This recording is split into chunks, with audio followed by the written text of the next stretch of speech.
Bodiative West na kwachiro makuru Agacencwire amazina Mbabazi Charity kanderi izoba nebiro habiri na bibiri byo kwa mnana 2025 ezo mwebazyo kandi nyine Sande brand reka tukwisyeho ebijamtu gwa makuru kandi kuturagace tujaga kwisyaho mbwishiri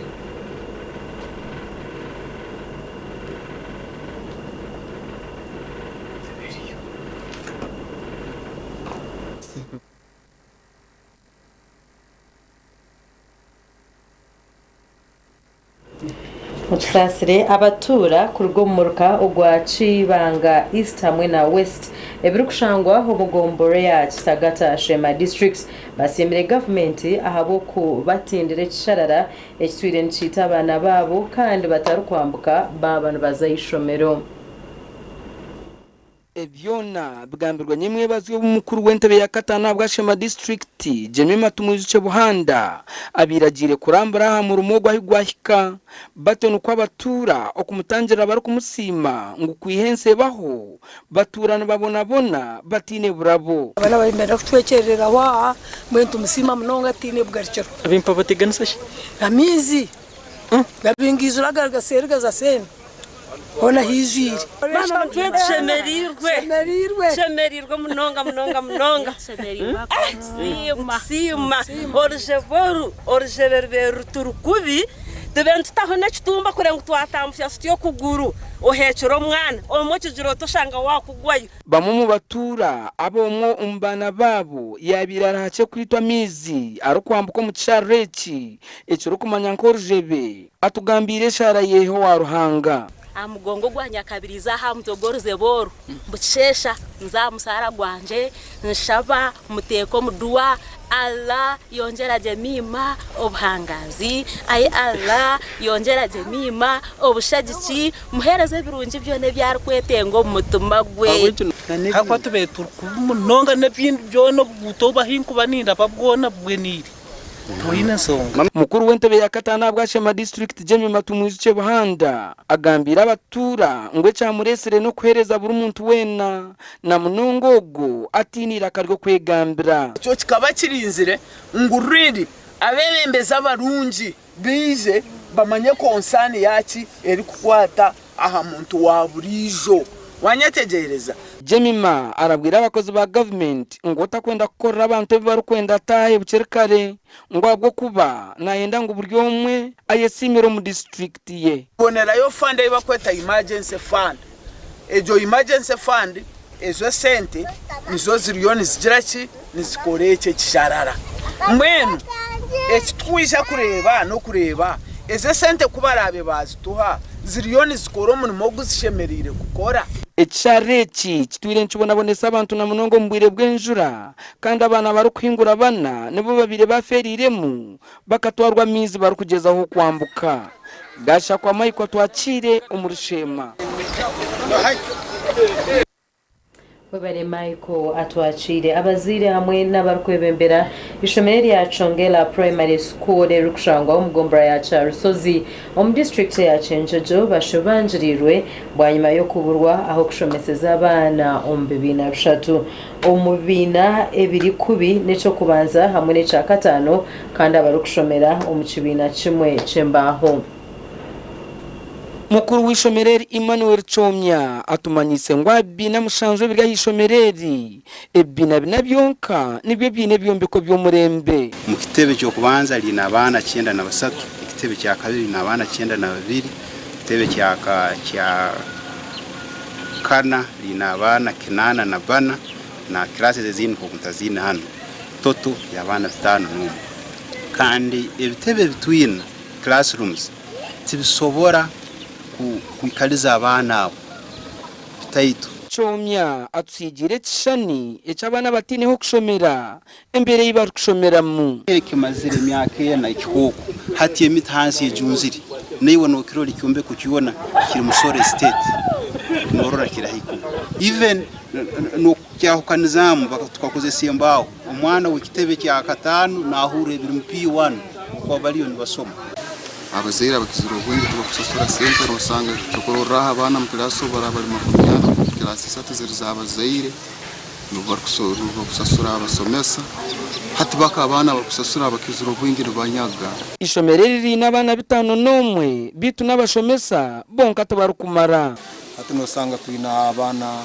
abasomesa musanju kandi inamba y'abana tukuba twina ni hingura hayo abana abasomesa musanju itunkwita abazire tukitira abasomesa baitu basatu baitu twabitira ntubesa sura abana bengi bari mu kuruga mu masomero bari mu kuruga mu isomero habwirizigwe bari kusanga isomero abasomesa tubaine ho kubyama usaburaru umusomesa na 40 km musanju okuyija okwegesa isomero kumwana yaruga mu isomero atamalirize abukuba nabakumwegesa nabo tebatekaine okwenda kugarura imbere mu nteko Dorine Nyanjura oyesimbira bwa MP bwa Mwenge Central ayitira ishomereri hamwe n'empapuro zikurugo mu yanga rya Itare. But they have been doing work helping some schools in Kampala, they are helping some schools in Luero, they are helping even schools in Tanzania.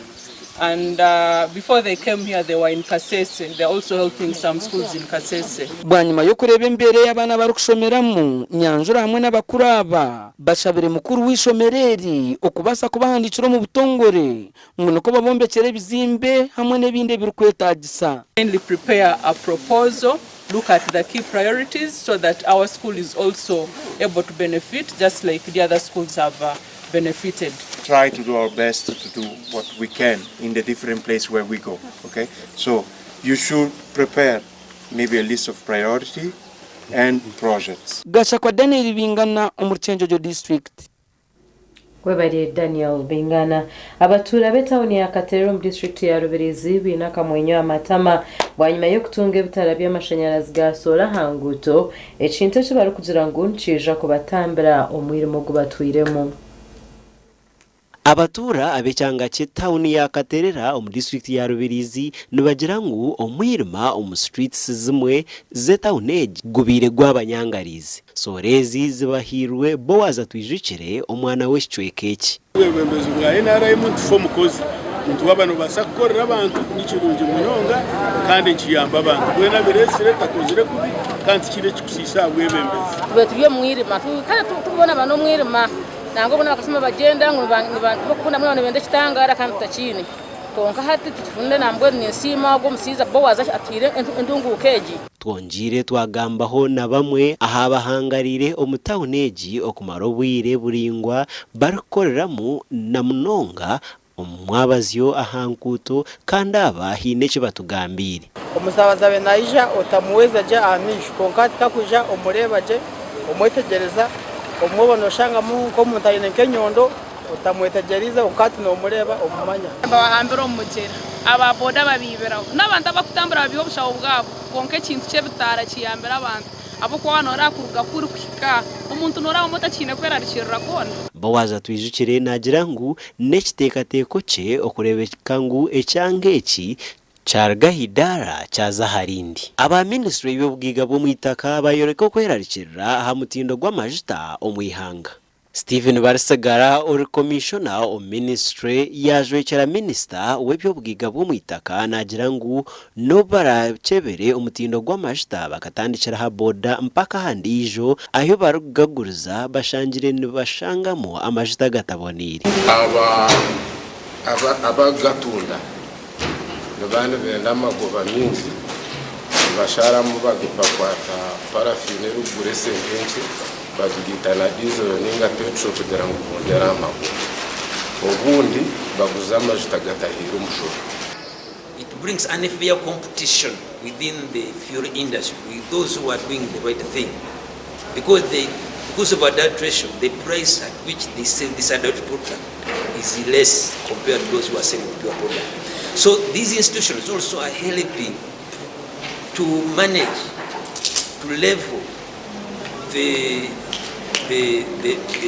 business ground so that there is fair competition. Chitimbo nagira ngu no bagerezeho kurwanira umutindo gw'amajuta ekizibu bwa hati basigize okurwana sabo abatari kushashura omushoro nangwa nabo abarukugatasya omwihanga omuringo gwobushuma. By the time we began this program, the rate of dumping was so much, and the rate of smuggling also was so much, especially around the lake areas, areas of Bono. But as we talk now, we have managed to almost wipe out those cases of dumping and smuggling the product into the market. All East African partner states agreed when we were making standards, agreed on one standard for petrol or for diesel. Omu mwaka 2018 gavumenti ekatandika ehuriro y'okurwanisa amajuta mabi omwihanga kandi okurugobwe amajuta agarukwihika obucweka 30 aharigana gakwasirwe ekitumira omutindo gwabonera okuhika aha bucweka kamwe aharigana. Amakuru aga gashakwa Onesimus Ndyanabo na Edison Kinene. Mwebara bashatsi bitu bamakuru reka tumireho tugaruka nagandi.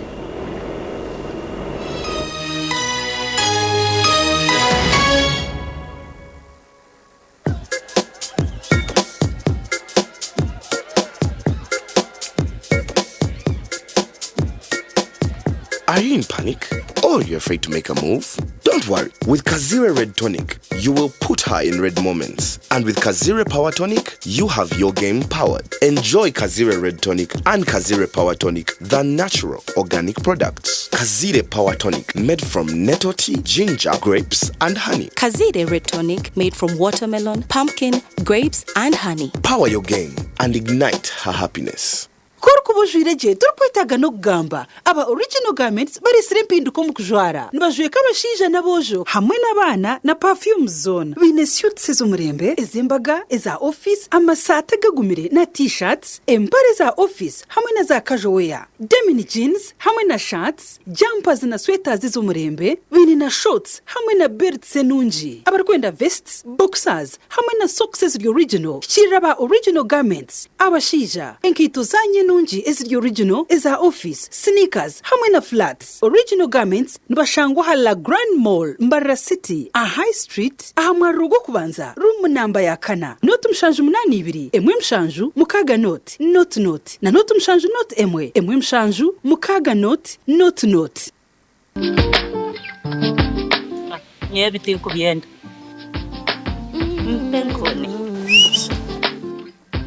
Penkoni yakwera utamwiha umudu nokora ekikire wanyompenkoni nushumura kushemererwa urubunuzi na nobusinge noenda kuchamuka mpenkoni igenda yakintu cyo kunywa chonka mpenkoni ne kwamani uhindiko mushija nyishija mpenkoni ni rukundo n'ubugwaje teri kuteza hangova narisho kuterwa umutwe sinza kutambura ngasinyode ku mpenkoni ukakasi kwata nawe nywako tunge chupa yawe hati omumaduka gakuri hihi no mabarago no mwihanga iwo mushubuzi terasi muzitezi mpenkoni wakinkorire Skylight Hotel eresora uhereza bwo murembo muri Mbarara City ahi barukwereza breakfast ngakatogo omelette Rolex sumbusha chapati chai yamate eyo mukaru akatunda ko murembe nebindi bineyo na chamushanere kutandika shamu kagazi ihangwe nibateke nkoko embuzi ecenyanja muchemo obushaza akaro ekitoche echozi emondi greens obutura eshwiga kandi echo kunywa nikigenderaho manya bino buraro burunji bwo murembe aha bei nunji kandi warara Skylight Hotel Mbarara City breakfast ne yabusha bine rooms eziri self contained DSTV security rije kandi parking ne yemarira bine bara yo murembe pool table, sauna na steam bath hamwe na conference hall. Skylight Hotel neshangwa Omurimbarara City wahingura kace aha Vision Empire oruguto rwatora Katete ijuka ngu nibo ba director ba Skylight Hotel rukunjiri ebirukiraho tera no tumushanje mwenda 18 58 38 ninga no tumushanje no tumukaga 36 Mothers of Africa. Mama, will I ever be the best doctor in Uganda? Well, you've got to be like a geisha bar. Staying strong and go on so far. Never give up till you reach your goal. Okay, Mama. I'll be strong and go so far. Lasting long like this geisha bar. Strong and last long. Like geisha. Wekozesa momo n'obulina amaanyi g'okutunga ibanja juba hatali okuteganisibwa abasimu yawe imata star 165 star 5 hashi okulondaho aha miringo etagi emwe n'emwe ey'okwehora obase kwehora akasente wona iwakendera kandi sente zaako oliyo n'oshashuta ibanja n'obasa kwoniserezaho olikozesa momo advance ekyo niyo momo amaani agari kukuleetera kukiraho.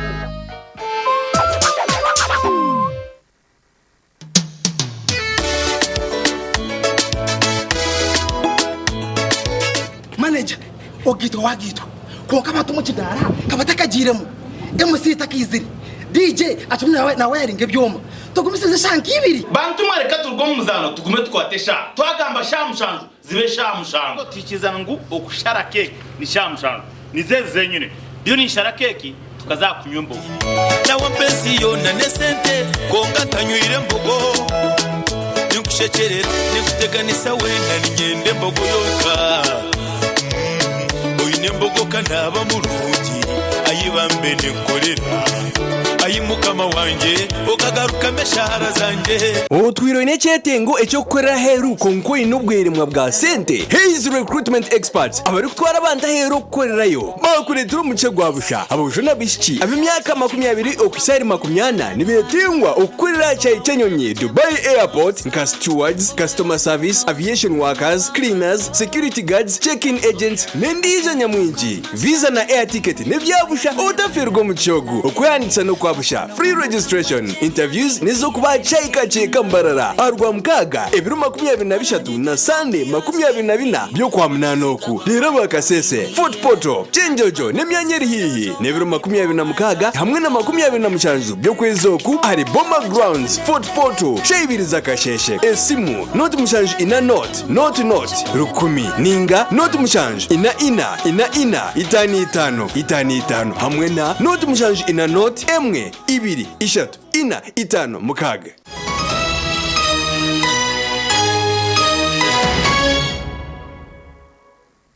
Korukayo mukahumuro Minister umuhezi w'ibintambara Fred Byamkama ashabira abatura abacibare okurebera abantu abakozire kurunji omumpinga ya hikina nabo okwinjira emukorere yabo yo kweyihomboro. Minister umuhezi w'ebyentambura Fred Byamukama ebyabigambiro bwabire narambura Dr. Richard Rubega omwe omubantu abakozire kurunji empinga ya hikina eyi President Yoweri Kaguta Museveni atwire nashomesa abantu okweyihomboro.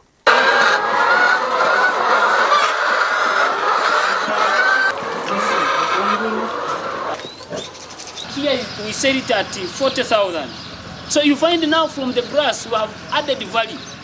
We make good feeds and then we sell even to other people around the community. So the community has benefited from this kind of value addition onto grass.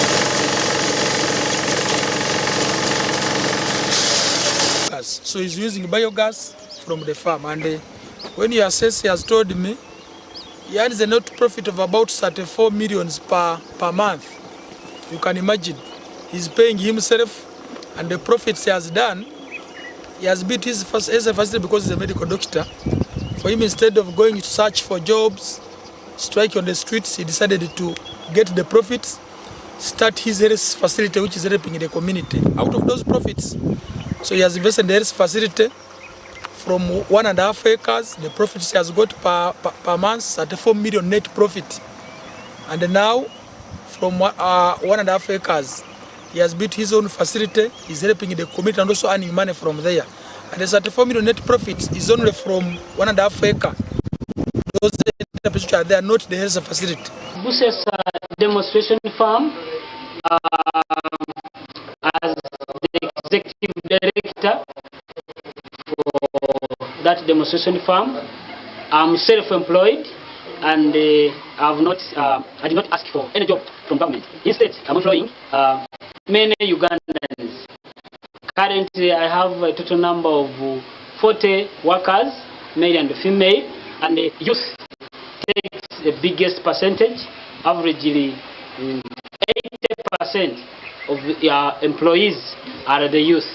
And we are trying to ensure that these young youth are not getting indulging into early marriages, having families at another stage, and we also help them to skill them. Some of them have gained skills from our farm and have gone to establish their own businesses, which is very important and actually is reducing that pressure and the spoilage that we've been seeing among the youth. Now, at my farm, I have a variety of enterprises, and I'll start with the layers. I have averagely 1,683 layers. Those are in production stage. They are laying eggs. And we have 1,530 layers which have not yet started laying. Now from the other section that is laying, we get averagely 30 million net profit.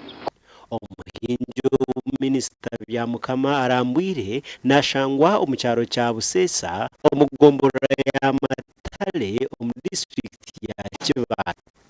Minisita Byamukama agambire ngu abantu baheza okuhinga empinga ya hikina nibaza kuhangaho emirimo na munonga omu byokureberera empunu ebyenyanja hamwe n'ebindi. Extension, 2.5 acres here is doing fish farming. He has grass for cows and he also has banana plantation. So this is very good. That's what we are telling the public, and we shall guide him to improve them more, so that the profits can increase. Because where he's located, strategically located, and he has good customers who can buy his items. We are processing now maize broken, adding value to our maize, because we know here we are the chief producer of maize. Now emphasizing on PDM, price development model, a MIOGA program. We have got operation wealth creation. All these government interventions, government initiatives, presidential initiatives, they are intended to alleviate poverty among Ugandans. Please, leaders, I beg you, let's extend this message to our people, our electorates, and to religious leaders. Also, please, as you disseminate, as you transform the lives of our people religious-wise, please let's also transform their lives economically. Dr. Richard Rwega akatandika famu eji omwaka gwa 2014 bwanyebeye kutunga obushagiki obwa Operation Wealth Creation. Gasha kwa Ambrose Nwagaba Katoto. Webale Ambrose Nwagaba Katoto omwishefuzi kandi nshoberwa inena kuyamasya agamuhindukira obulite kandi cyoberekere kushobora bwese obwakire hasebe cha TV West okubasa kuganira nabo ebizubye. Abuleri ya Trust Loose ow'emyaka 26 neza bayitendera mushema hazakajira ko butandu ya murambiko mu mahega yasyo rubaju kafuna butandu nasya orubaju n'umukono kanye n'endwara yankwatandu kuchiriza mizo mahega na akacheza na rubate nkuna kagama na mara mweda shekita Mbabazi omumukikuru yanyamuya ntwara umwirwaro kabura kunarigereyo nagenda bansimura bantereza buri kimwe cyona naburo kusitama naburo kurya naburo kunywa wena ndi aho tinkweyagara ogunagira ngo agire mu maramizo n'amarwariro mingi eyabashaho bamushokire byomu mubiri omu buryo bwo kumujanjaba ngo konka na sente tazireba aho butakora no kwisiate ni ndambro murimba romo shabo biyamba inabona ndambra shabo biyamba ndaguza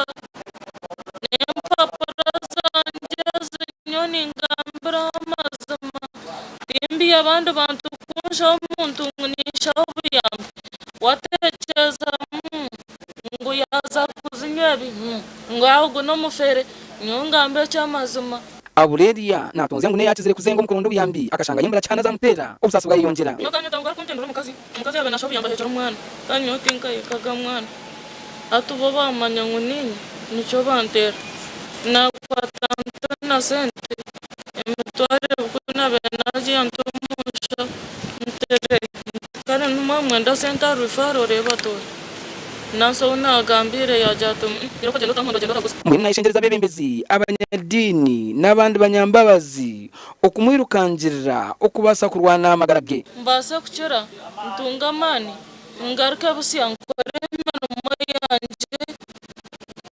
omagaraga genseje owakuba inobuhwezi nabasa kubura bizasime ya 0 0 3 iyo mazina gama ya Lydia na tukunda gasha kwa Sande ke William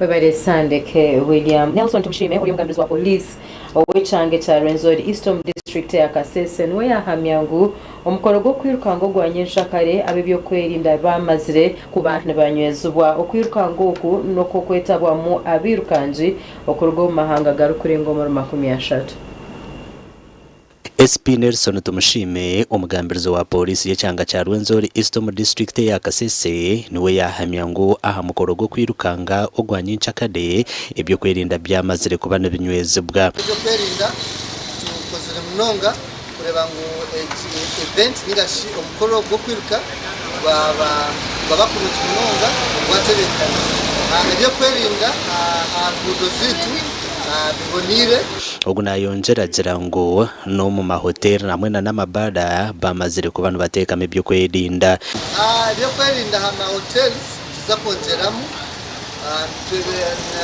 abasirikare ba UPDF prisons na UA nabone baza kutwera kureba ibyo kwerinda bakata kurunzi Korinezi Kasozi or manager wa Sandton Hotel muri Kasese nagira ngo nabo bamazire ku bantu barun abakuma babo. Well, we have the security personnel who are doing the check-ins. You know the security here and what this is something we put into consideration. Meetings you have had just meetings of the same to ensure the safety of our guests and clubs. Probably try Kasese, try Fukoto, try Shaka, try Busheni, and find somewhere to live. And make sure you keep time. On Saturday because the marathon does not wait for anyone. An international marathon, there's no bargaining on who if you come last. Honorable Godfrey Kabyanga or Minister wa Kanyabwenje hamwe na nukhaburi hanga nagira ngo government rumuneko recyo kubasika okurebeka ngo nangwa abirukanja bagumana barabo mu nguto nunji. And as government we have assured the infrastructure is worked on. You can see how beautiful Kasese now is. And we have assured the security, and we shall ensure there is good investment climate for people to come and invest in anticipation of the next edition and other editions. I'd like to assure the world that this marathon is there to stay. It will be there forever and ever, and it will continue growing every other year. So you stay tuned. Okwirukanga oku nokutekatekwa kwetabwa mu muhwezo wa speaker w'ihanga rya Kenya amakuru agagasha kwa Gilbert Muhanguzi. Babare Gilbert Muhanguzi ntubendeza umukoro murunji reka tumereho tugaruka naganda makuru.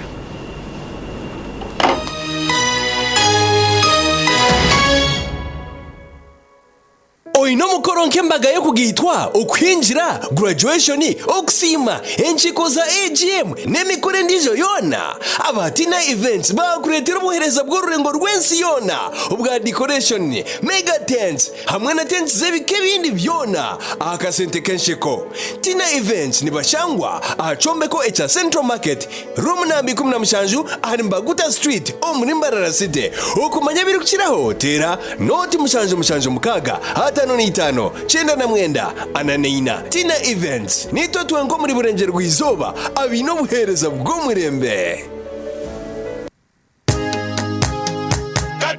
katochi no bunuzi bwayo katochi kerya hamutindo katochi okurugera izoba abantu banje tibarigaruka kugire nakwa hamutima byaguma binamashemererwa ahabwo kuba natongoze cyo kunywa kisya echa katochi mugume munywecho katochi no bunuzi bwayo katochi kerya hamutindo katochi ina chama chayo muhute katochi yerya hamutindo katochi alcoholic drink inuzire kandi terkuleta hangover nekogwa bakabiri Foods and Beverages Company Limited otaka ikize myaka 18 otanywaho Chibaya Youth Development Sacco aba kugom kurwanisa obworo okubika sente hamwe no kuhereza loan za hanshaji nche bakuretera voluntary savings, group savings, institutional savings hamwe na junior savings, derotwahikacha loans, bakwinire business loans, agriculture loans, border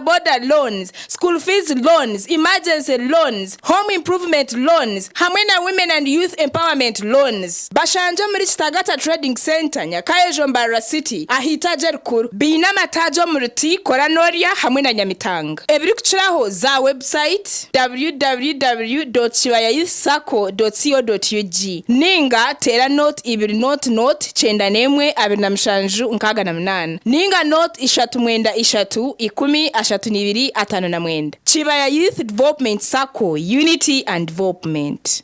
Amazina abanyitaka Chabewini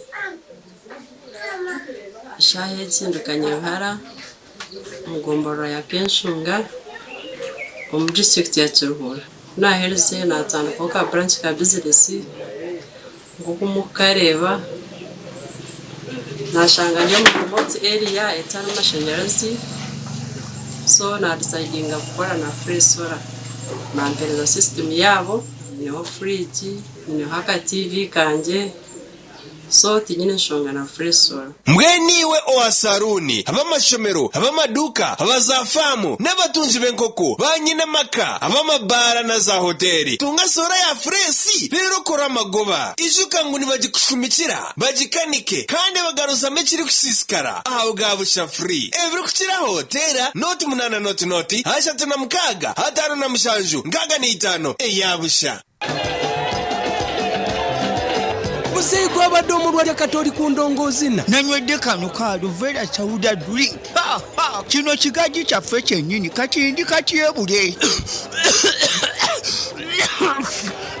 mutoro okododa kololo okotyongo kakwata kano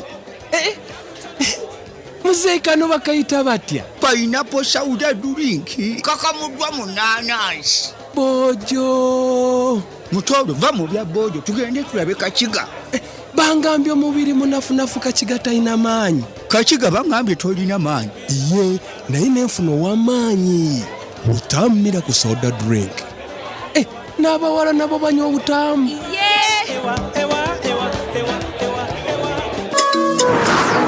Chuchumura kabozi komora kabozi Chuchumura kabozi tuntumure stressi Tuntumura burwiro komora kabozi Oshemezo mu wife, oshemezo mu husband Komore tukunywa chakabozi multivitamin drink Chukutasyo munsi y'amagara marungi Nichukuyambaho kwigura emisi Kireta amanu masyo mubashija hamwe n'abakazi Nendijo megasho kwata kabozi multivitamin drink Otuntumure chubaro na stress Echo kunywa chakabozi multivitamin drink Nichukorwa bakabozi Health Products Limited Chamibwa UNBS kandi churuhombe bipimo bya milliliters 320 Omuduka, supermarkets hamwe n'imotoka z'abakabozi Okwedorora ihanga ryona Okushubara no kumanya birukiraho 0 15 11 01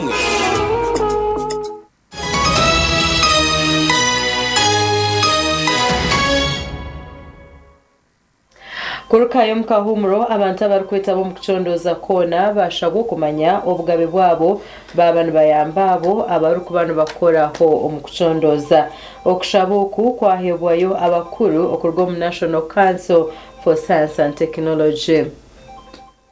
Abakachiko ka National Council for Science and Technology basibo mu rembo mbarara okongera kumanyisa abatura abarukwetaba omukuchondoza kuona obugabe bwabo. UNCST, which is the National Council for Science and Technology, regulate the conduct of research in the country, and we would like to inform our research participants that they should be informed about how long they should take place in the study and what exactly they are going to do. If there are any risks that are involved as they participate in the research, they should be informed. Aba batayira office yo mujwekero wa mukuru w'ihanga aho rembo rwambarara bamwanjura entebekanisa zabo kandi baraganisa okwatanisa nabo. Tugambara umutya yeja kuyaho information ashimye kuba ni clearance ubwo mu kanseri ashimye kuba namanyango wirebwe mushashurwa kandi ubwo rukuja gukora research ashimye kubanza kwije office yito ya security tukareba ko abari clearance nagiha umukanseri so twabakira beja baturabiramo okurigira a Helen Oprot ari kukurira okuchondoza akachikwa yashobora ngu omuntu wena ari kwetaba omukuchondozo ku ashemerwe kuhebwa sente aho bobwire obwaruka ogwo murumo barukuchondoza. They should also be compensated for the time that they take part in the research. Okay. Because they have taken off hours from their normal duties.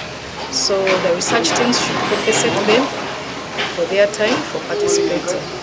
They should also sign an informed consent form that will ensure that they have been able to voluntarily take place in the research. We are receiving unka mwetu tutakumanya ngo bashimye kuba bari cleared shimye kutunga clearance ku National Council for Research and Technology tutakuchimanya kunka twakimanya tuje kuba turabona matendere yabo ukubikiriza bakaje mu community yitu ukambara site ukubikiriza kuja bakakora research. Aba hona batayira itendekero rya must aho muhwezi wa mukuru w'itendekereri yagambira okubine entebekanisa yo kushomesa abatura abarukwetaba omukuchondoza okukorwa abashaho nabeji ahitendekereri. Why should I be enrolled in a clinical trial? What are my rights when I get enrolled in a clinical trial? What is the risk of being those are things because you're telling them first, you're explaining what is research. You tell them you're the right people to join me on that. Aba hona baherezayo ebihandiko ebirabahwere omukoro mukuchondozo ku okugira ngu nabo bamanye obugabe bwabo obari kukoreraho okuchondoza. Gashakwa Aiden Bataringaya.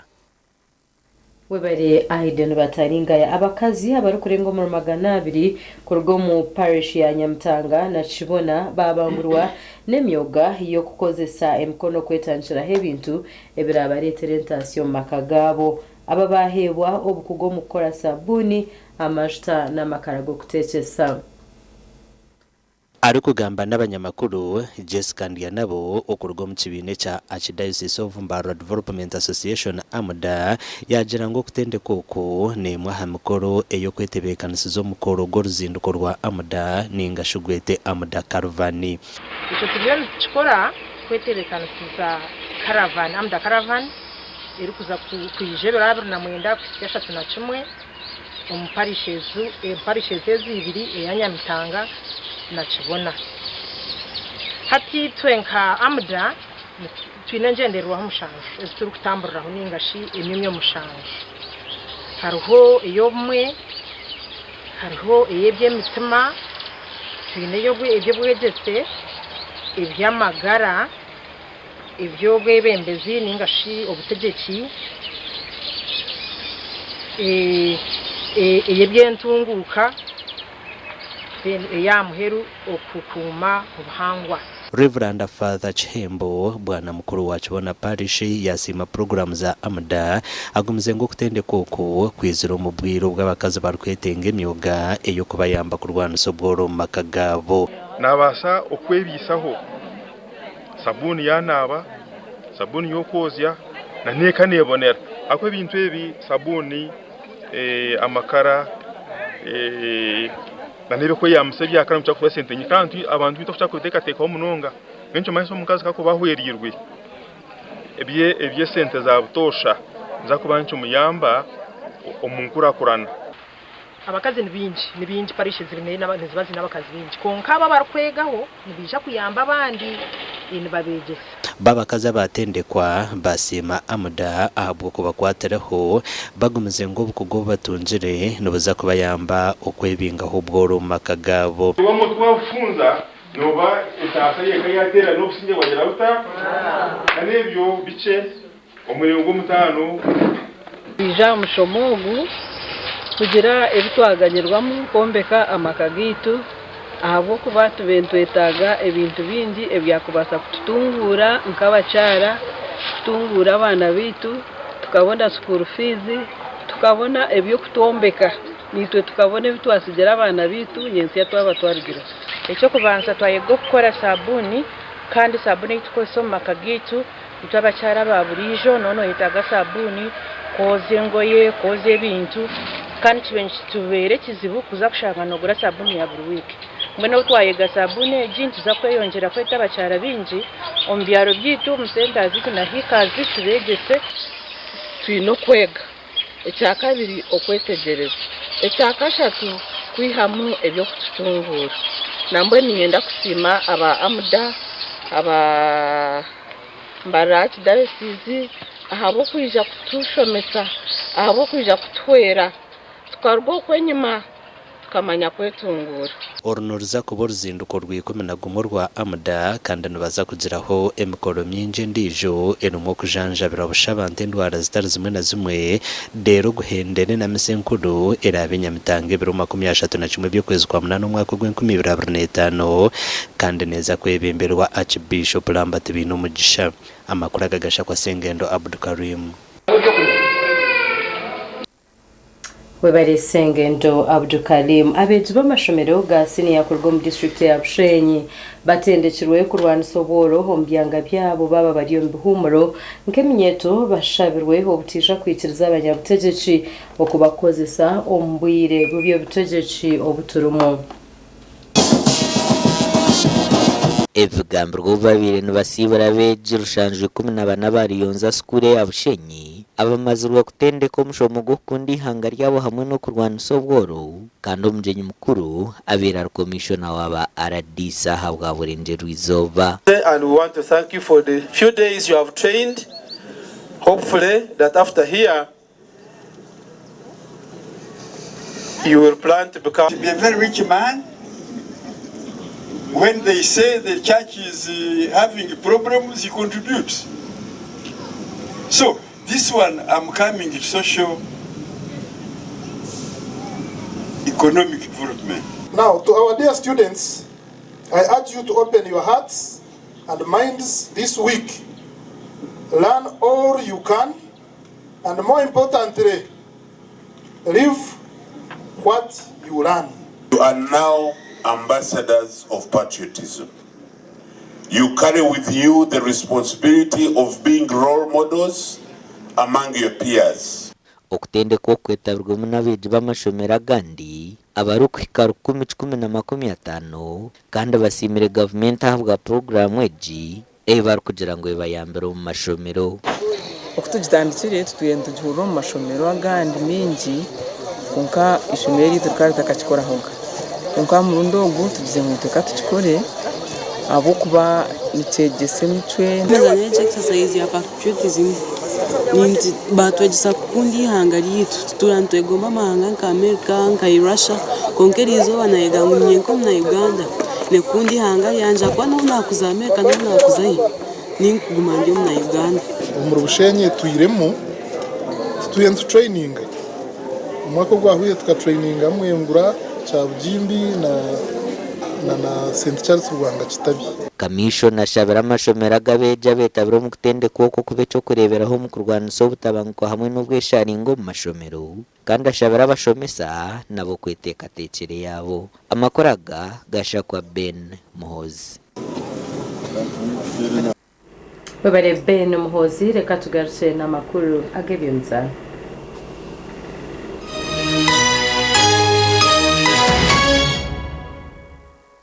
Metropolitan International University, a multi-campus university with campuses in Kampala, Kisoro, and Mbarara. They offer various courses in disciplines like computing, education, humanities and social sciences, business administration and management sciences, tourism and journalism studies, information technology, agriculture, health sciences, and engineering courses. Full and partial bursaries of tuition are also available for those who apply in time. Enjoy a cool and magnificent learning environment with a touch of professional and internationally recognized professors and lecturers. Come for your degree, diploma, or certificate studies. Empowerment through knowledge creation. This is a people's game. They will be bubbling about this one for weeks and months to come.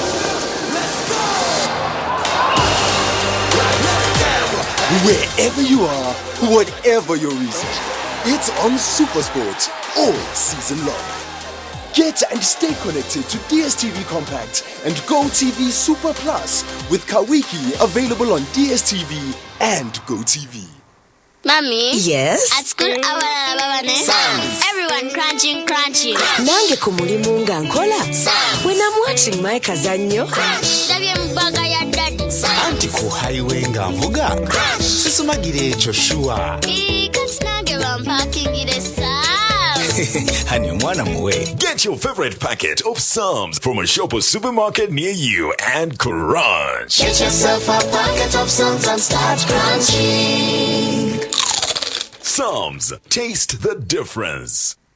At Avance International University, we offer various courses in business, education, humanity and social sciences, information technology, journalism, nursing and midwifery, plus complementary and alternative medicine. The school is equipped with a well-stocked library, computer lab and different science laboratories for research and experiments. We offer full and half bursaries for students who apply in time. Enjoy a cool and magnificent learning environment with a touch of professional and internationally recognized professors and lecturers. Enroll now for your degree, diploma or certificate studies. Contact or WhatsApp us on 0700 670 691.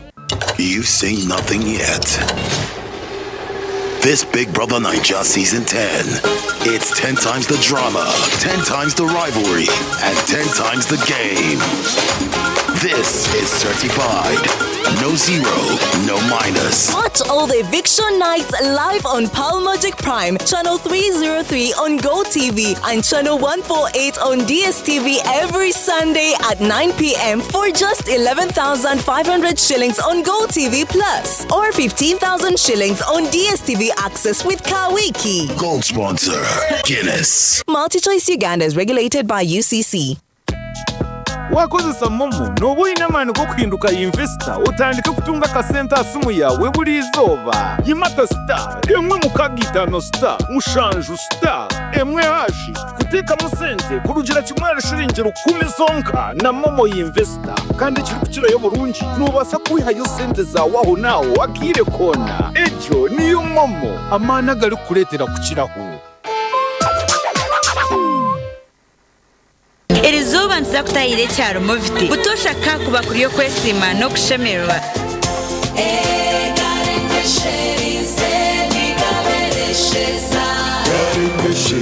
Ombirabira inkanda zitazi umwe na zimwe n'ebyanga bakabateranira hamwe kusharura ibishaka by'embere konkebere abakugura omukampani ya Movite bagitse birungo byona omukintu kundeka mwana wanje takiruho kuteganiswa Movite habo nirwo mukushakira ibishaka bitari umwe na bimwe okutambe ndwara zombere nkohere okweyagura ombere gwona gubaje gubereshera umwana nabasa kwesiga Movite habo gel aloe vera avocado ningashe papaya Movite okweyesiga izoba ryona ahubwo tuno nashitama hanze Orwa mkaga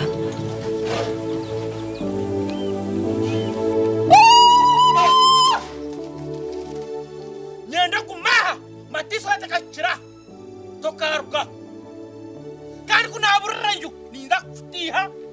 kitabi kisa kitiwechi obure obuyatuma obure tagara kureba ombrire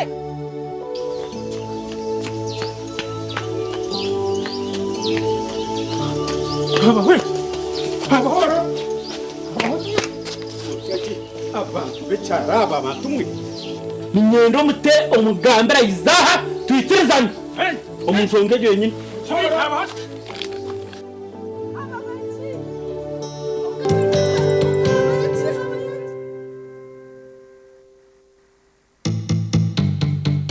Orwo kubanza of course na n'omuntu yabaye n'icyo twatanga obstruction insheke zayigire for example or insheke z'umushije yes mana yini pipe okay yes so agamizi na amahuri spams zikorerwa kwa hansi kongazi negurwa mu rusheke mpaka zikizira kimwe kahe yeah zikizira kimwe mpaka izirashohorere hata shanga ineze kwatro mu muhanda staraba so yes hagataho hinaha hutire hakarwara so tizikurabaho so shanga na n'omuntu yabaye in one side maybe side mu karwara then ushanga ngo cyakubasa kushoza kikumara kuba kitakumara then ushanga ngo it's not enough to actually move kugira ngo gabase kutwe nyine n'ubundi uzobona areba aho Dr. Tshi wabano ushoza kuno yagarugireyo gahiko muhanda tugabasa kubogaho gaguma somewhere then what happens later goes back disappears yes okay umubiri gwe n'ugari so hati ushanga ijere yabeshonga egumire munonga because obwiro bw'ininka insheke z'abashya kuba zigire okuzigure zi very costly actually tukira kuhendera tukoze je bakweta in vitro fertilization ya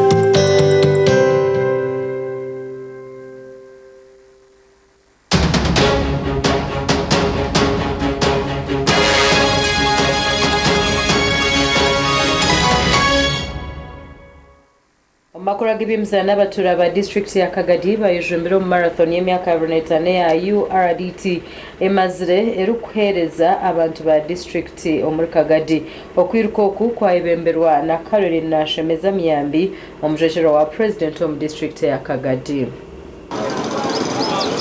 Omwiruki mukuru yabara Karunzi Erukana Mpoza mukuru w'ekigombe cha NRM mu district ya Kagadi kandi omujenyi mukuru yabara Caroline Nashemeza Muyambi omujwekerwa wa president mu district ya Kagadi okwiruka kwaba kuryo kwa kilomita 5 okwetorora mu town ya Kagadi kandi abandi batambara kilomita 3. Caroline Nashemeza Muyambi omujwekerwa wa president mu district ya Kagadi nagira ngo eki nichwera magaraga abantu okuba marungi otiriho na nokumanyana hagati y'abebembezi hamwe n'abantu ba burijo abantu magaragabo basizikare fit abo kwirkanga kandi mukiretera abebembezi n'abantu ba burijo okumanyana abo kwa nyine government zone yaha kandi kurebo kwabo basagambira aho program za government kandi gukora kandi kwanga business zirataiza kandi bagira inaremu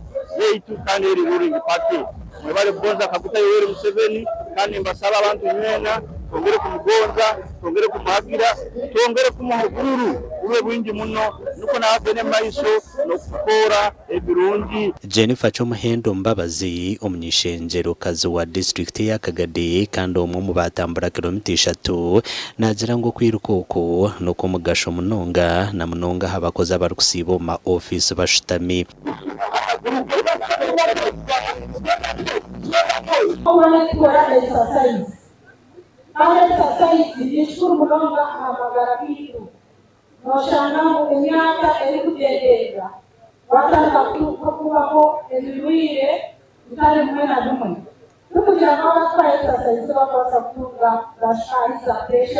abanda bayetaba omukwirukoko basima estongore cha URDT ahabuko batamwamani omukurinde byo bahangwa hamwe na n'entungo kayabo no mu district ya Kagadi hamwe na n'icanga cha Bunyoro abandi batambura ngoza kusima chifurana omukuru Mpoza Karungi ari chairman wa NRM akubiri cyanye masaza ya Kagadi na Veibu yatandikira nayo mukisange cyaka kama kiberemo mugisa mungo ngo gumu na chifuoka umukuru zikanshagiza party ari senior president vice president kandi nawe ayibembera abari basire activity rero nungi kandi tawu yona bagisazireho kusubiza abantu bikurakurana kusubiza abantu kwabe bundazi katika nyowe twikayire agene tuhobuyire bokusomesa abantu polisi zikitebe cyane amakuru agagasha kwa Thomas tumwebaze abazanana na mnano mukashashekera izoba nibo basimburwa kujetero ururembo rwa Mbara City omumpaka z'emizano y'amashomero aga primary za Uganda yona kandi zitebekanisiibwa mu district ya Yumbe empakezi nezo kutandika hari ukubanze 2025 okwezi oku kandi omukoro gwo kusibura teenage gwakorerwa ahambuga nkuru za council omuri Mbara.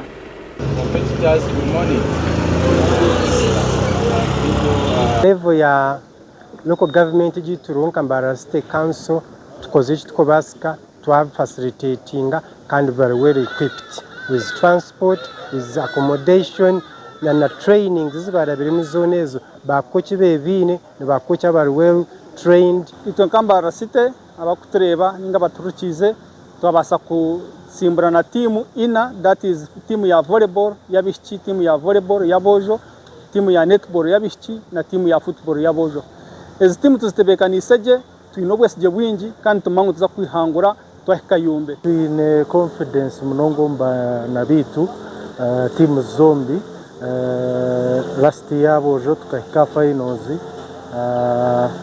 twafunamu slight issue twaruzinge chikopo konka nimpamyangwa murundo ogu kandi twine amani tuza kutwara chikopo. Webare okureba makuru Agacencwire hagongo twabasa kwisi ya homwe bazyogu n'abantu babazi Charity na Sande brand twenda kwendeza homwe bazyo mulungi agana gategereze nyinshi kare kandi weekend